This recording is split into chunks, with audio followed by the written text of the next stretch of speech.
Hello everyone, स्वागत है आप सबका। मेरा नाम है प्रवीण चक्रवर्ती और आज हम लोग डिस्कस करने वाले हैं। आप देख सकते हैं होम स्क्रीन पे टॉपिक जो है, ये जो हमारा डिस्कस होने वाला है ये है झारखंड स्टाफ सिलेक्शन कमीशन यानी जेएसएससी के द्वारा जो लिया गया था post graduate train teacher competitive exam 2017 में, यानी पीजीटी का एग्ज़ाम है जिसको कंडक्ट करवाया था जेएसएससी ने। उसके हम क्वेश्चन पेपर को डिस्कस करने वाले हैं और ये पूरा का पूरा फिजिक्स का होगा। ठीक है, तो ये जो डिस्कशन है, जो वीडियो देख रहे होंगे स्टार्ट में, ठीक है, मैं उनको बता रहा हूँ कि मेरा जो सब्जेक्ट है वो फिजिक्स से रिलेटेड है और मैं यहाँ फिजिक्स से रिलेटेड टॉपिक को डिस्कस करूँगा। वीडियो शुरू करने से पहले बता देता हूँ और भी इस चैनल पे है बहुत सारे प्लेलिस्ट बने हुए हैं। सीएसआई, नेट, गेट है, जैम से रिलेटेड बताए हुए हैं।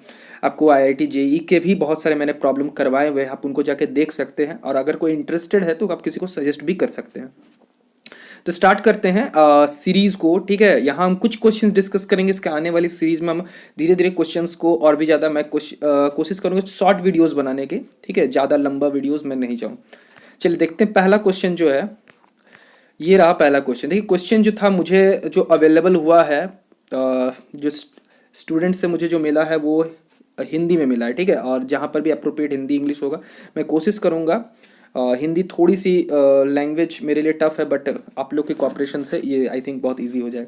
देखिए क्वेश्चन नंबर 1 क्या बोल रहा है कि सोडियम जो है वो D1 लाइन की तरंगदैर्घ्य का मतलब जैसे कि पता वेवलेंथ जो है वो 590 नैनोमीटर है। उत्सर्जन रेखा में निहित ऊर्जा के स्तर की अंतर की गणना कीजिए। ठीक है, यहाँ आपसे क्वेश्चन में कहा गया है कि आपको है कि सोडियम की जो लाइन है, ठीक है, सोडियम की जो है वो D1 लाइन दिखती है। आपको पता है सोडियम में जो लाइंस दिखती है P3/2 से अगर S1/2 में जो ट्रांजिशन होता है उसे हम लोग कहते हैं D2 लाइन, और P हाफ से यानी J की वैल्यू हाफ से लेकर S की वैल्यू हाफ, तो वो कहते हैं D1 लाइन।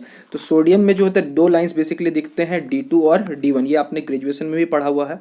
यहाँ क्वेश्चन में बोल रहा है कि उत्सर्जन रेखा में निहित ऊर्जा के स्तर, यानी जो ट्रांजिशन हो रहा है, ठीक है, कहाँ से कहाँ, P हाफ से S हाफ के बीच में, जिससे D1 लाइन है, उसकी जो वेवलेंथ इमिट हुई है 590 नैनोमीटर की इमिट हुई है। तो आपको बताना एनर्जी कितना होगा। ठीक है, ये क्वेश्चन आपसे पूछा गया।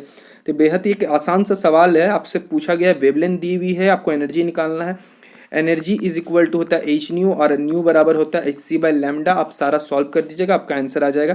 फिर भी मैं आपको बता देता हूँ कि जैसे कि अगर HC जो आपको डायरेक्टली अप्रोच करना है, इसकी वैल्यू आप याद रखिएगा 1242 इलेक्ट्रॉन वोल्ट और नैनोमीटर में होता है।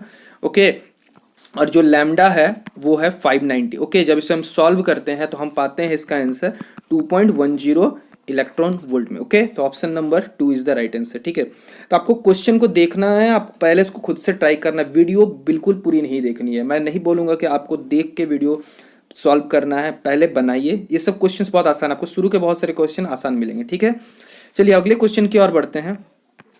अगला जो क्वेश्चन है कुछ इस तरीके से, ठीक है, ये क्वेश्चन इंग्लिश में है। ठीक है, कहा क्या गया है कि the DC current gain of a transistor in CB configuration is 0.9। कोई डीसी करंट गेन है जो सीबी कॉन्फ़िगरेशन में, कॉमन बेस कॉन्फ़िगरेशन में 0.99 है, तो इस पर करंट गेन निकालना है कॉमन इमीटर कॉन्फ़िगरेशन। यानी आपसे कहा क्या गया है कि कोई सीबी कॉन्फ़िगरेशन में इस तरीके से ट्रांजिस्टर को हमने लगाया हुआ है।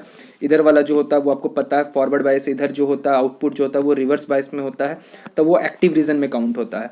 और उसके लिए जो है 0.99 यानी अल्फा की वैल्यू जो होता है डीसी सर बोला गया है ना। तो देखिए चूंकि सीबी कॉन्फ़िगरेशन में जो अल्फा होता है यानी करंट जो गेन होता है वो होता है आपका IC/IE का रेशियो होता है। ठीक है, वो जो गिवन है वो है 0.99। आपसे पूछा गया सीई कॉन्फ़िगरेशन में यानी कॉमन इमीटर कॉन्फ़िगरेशन, तो कॉमन इमीटर कॉन्फ़िगरेशन में करंट जो गेन जो होता है वो होता है बीटा, दैट इज IC/IB होता है। ओके, तो आपको अल्फा दिया हुआ बीटा निकालना, तो इसके लिए आप एक जाने पहचाने समीकरण को यूज करेंगे, बेसिकली इक्वेशन को यूज करेंगे यहाँ पे, beta is equal to alpha - alpha. Okay, तो यहाँ से इसकी वैल्यू होगी 0.99, 1 - 0.99, दैट इज इसको जब हम लोग सॉल्व कर रहे हैं तो आ जाएगा 0.99/0.01 है, यहाँ से डेसिमल निकाल लेंगे तो 99, यानी option number 4 is your right answer. Clear है, तो बहुत ही आसान सा सवाल था। ठीक है, अगले क्वेश्चन की ओर बढ़ते हैं। अगला जो क्वेश्चन है, देखिए ये जो क्वेश्चन है, ये जो क्वेश्चन आप देख पा रहे हैं कार्नोट इंजन से रिलेटेड। ठीक है, कार्नोट इंजन से रिलेटेड क्या सवाल बोल रहा है कि कार्नोट इंजन जो है वो वर्क कर रहा है 227 डिग्री सेल्सियस और 27 डिग्री सेल्सियस के बीच में वर्क कर रहा है, जिसके कारण उसकी इफिशियंसी जो है वो 50% दिख रही है, इसकी इफिशियंसी 50% है। तो आपको बोला गया कि द परसेंटेज, ठीक है, आपसे बोला गया the percentage of actual efficiency to the theoretical efficiency, यानी एक्चुअल इफिशियंसी का थ्योरेटिकल इफिशियंसी के साथ क्या परसेंटेज तय होता है, ठीक है। तो सबसे पहला देखिए कि ये जो 227 है ये आपका होगा, आपका सोर्स का टेम्परेचर है, ये आपका सिंक का टेम्परेचर है, यहाँ वर्किंग सब्सटेंस होगा, यहाँ पर एक्सटर्नल वर्क होगा, ठीक है।